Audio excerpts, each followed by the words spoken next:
Hey everybody, it's your boy McFly here, and today I have for you the second episode in the Trading Tips series on Ultimate Team. As you're gonna see right about now, I am listing all the players I had from the German team and the Netherlands team from my, I'd say, what was it, the third and the fourth episodes of the Around the World series. And so basically, like I did before in my first video, I'm going to show you what I listed them for and what I sold them for. I can tell you right now that I did make quite the profit on selling these guys. You're going to see right here in a second, Marco Reus, I actually picked up for 31,000 coins. I thought was a pretty good deal at the time. And you're going to see in a little bit what I ended up selling him for. Also, on a random thought, is anybody planning on dressing up as Messi or Ronaldo today for Halloween? Or any football player for that matter? Put it in the comments below if you're going to go as a footballer for Halloween. Now here are the results you've been waiting for. I bought Affalai for $950, sold him for $1,400. Bought Ter Stegen for $400, sold him for $650. I bought Vanderweel for $750, I sold him for $1,000. I bought Heitinga for $350, I ended up selling him for $1,400, good profit there. I bought Houds for $300, sold him for $850. Mueller I bought for $8,000, sold for $8,500. Of course, Royce I bought for $31,000, sold for $38,500. Kadira, bought him for $1,500, sold him for $2,000. Boateng I bought for $1,700, went for $2,500. Emmanuelson bought for $500, went for $750. Gomez I actually broke even on. I bought him for $17 and sold him for $17. Guess Gomez is just not really selling that great at the moment. Fur I bought for $650, sold for $950. De Jong bought for $500, sold for $800. Huntelaar bought for $3,600, went for $4,500. And I did also end up doubling my money on a couple of players, including Tim Krul, Kuriani, Nelam, and De Jong. And the next thing I want to show you guys is how I go about purchasing my players in order to get the most profit out of them. So I'm just going to go through exactly what I do, and this example that I'm going to show you, it's going to be on the goalkeeper Tim Howard of Everton. The first thing you're going to see on this search is a Tim Howard card in a 4-3-3 formation. You'll see the price is $6.50 and there's only 6 minutes left. I'm going to get back to this 4-3-3 card in just a minute, but just keep it in the back of your mind, the card and the price. Now, the next thing I want to show you is what I call like the price locking bait.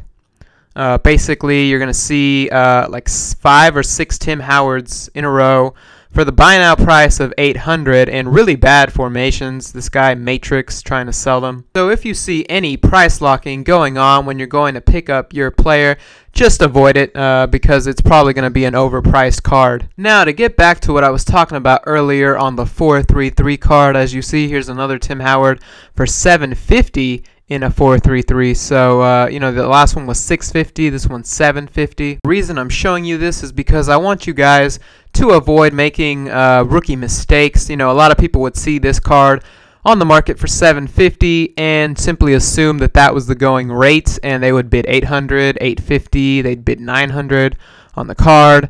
And in just going into the buy now screen and putting in buy now $500, look what I come across, a 4-3-3 Tim Howard on the market for buy now for $500.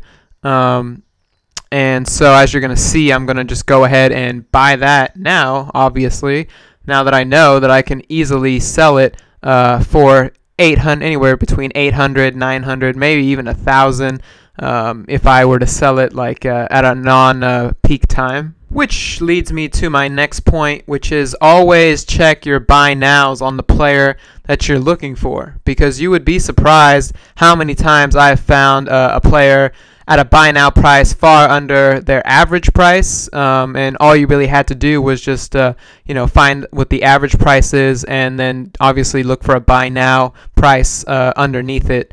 And you might be surprised to find some good deals, and then obviously when you go to sell it, you will make a lot of coins profit on that card just because you took the time to go look at and buy it at a buy now price. As you can see, the next example is going to be Rafael van der Vaart.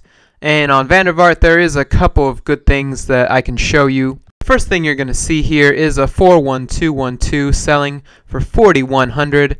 And obviously, as you guys probably know by now, the 4-1-2-1-2 tends to be the highest selling card. So, if he's selling in a 4-1-2-1-2 for only 4,100 coins, you know that the market price is going down on Van der Vaart. Now, as you can see on the video, there was Van der Vaart's from anywhere from 15,000 I saw one all the way down to about 3,000 coins. So you can see it's quite the range, and that basically just tells you that the market has definitely took a turn for the worse on Van der Vaart. I mean, anybody that picked him up just even like a week ago, maybe even 4 or 5 days ago for like 12,000, 13,000 coins, you have just lost a good 8,000-9,000 coins in that transaction. Which leads me to my next point. You need to always stay current with the market. If you buy a player this week for 5,000 coins, chances are next week his value is either going to be 7,000 coins or 3,000 coins, depending upon where the market goes. So you really need to pay attention with the market changes, because if not, you have a very good chance of losing a lot of money, especially on some of like the more expensive players. They tend to fall much harder. But also, I mean, at the same time, as you saw like earlier in my video when I picked up that Haitenga for 350 and sold him for 1,400, the market can also swing up, obviously, and you could actually pick up a player very cheap right now, anywhere from 300 coins to 1,000 coins, and that player might shoot up to like 2,000, 2,500. So it's definitely good to know where the market is. There's a reason that I tend to just sell off my teams after about 3 or 4 days, just because I know that the values of those players are going to change within the next week. So it's always good to just sell your team off every 3, 4, 5 days and just buy new players at their new prices. And that way you never really lose money in any transaction, and more than likely you'll probably end up selling the players for more. And with that, guys, that is going to wrap up this video. I hope these tips were helpful to you. And as always, I just ask if you could like, comment, and subscribe, and keep spreading the word. And yeah, as always, this is your boy McFly, and I'll see you guys in the future. Thanks for watching.